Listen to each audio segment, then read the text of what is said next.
Election. 53 বছরে দেশে election হয়েছে অন্তত 30 বার। কি হয়েছে ভাই?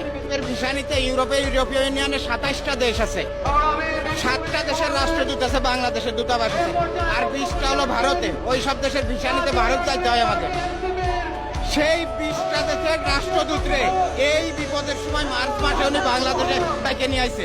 আর বাংলাদেশে ছিল 7 জন, 27 জন রাষ্ট্রদূতরে এক জায়গা করে ঢাকায় বসে মিটিং করে উনি বলে গেছে আমরা ইন্ডিয়ায় যাবো না আর ভিসা নিতে, আপনাদের বাংলাদেশ থেকেই দিতে হবে। 27 দেশের রাষ্ট্রদূতরে এক জায়গা করেছে দিল্লির থেকে আনে, যা পৃথিবীতে কারোর দ্বারা কোনোদিন সম্ভব না। সেই কাজটা উনি করে দেখাইছে।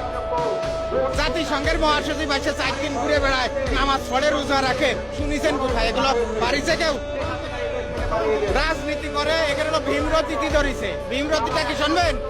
ওই যে দেখেন নাই মিডিয়ায়, ওবায়দুল কাদেরে ঘুম পাড়াইতো নায়িকা ঋতু, শেখ সেলিমের ঘুম পাড়াইতো নায়িকা নিপুণ।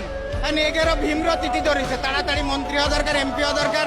ওই পুলিশে গাড়িতে ফিলা করবে, ফিলাগুলি মাগি মানুষ সব এসে ছুটে যাবে সামনে, সব নায়িকারা এসে আশেপাশে করবে।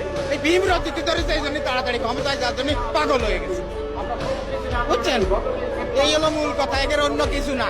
এর ভীমরতিতে ধরেছে, তাড়াতাড়ি ইলেকশন দাও, তাড়াতাড়ি ক্ষমতায় যাব, তাড়াতাড়ি সব নায়িকা এসে কাছে গেছবে। এই হলো এর চিন্তা ভাবনা। আর লুটপাট করে খাবো, এই ছাড়া আর কিচ্ছু না। কিসের ইলেকশন? 53 বছরে দেশে ইলেকশন হয়েছে অন্তত 30 বার। কি হয়েছে ভাই? যে দেশে ভোট বিক্রি হয়, রাত্রে ভোট টাকা দিয়ে আসে, সকালে তারে ভোট দেয়। যে দেশে পিস্তল দেখা আসে যায়, কালকে আমারে ভোট না দিলে তোমার খবর আছে। যে দেশে ভোট কেন্দ্রে যে জাল ভোট বাড়ে, যে দেশে ভোট না হলেও ভোট সেন্টারে যাওয়ার পরে কাছে আপনার ভোট হয়ে গেছে। ও ভোটের আমার দরকার কি? ভোটের মূল উপলক্ষ ভোট কেন্দ্র, সেখানে পাহাড়ে যায় আনসার আর পুলিশ। সেই আনসার পুলিশ নাই দেশে। যতদিন আনসার পুলিশ গঠন না হবে, তারা সক্ষমতা অর্জন না করবে ভোট কেন্দ্র পাহারা দেওয়ার, ততদিন কোনো নির্বাচন না। শেষ। হ্যাঁ, নতুন বাংলাদেশ চাই, পুরোনো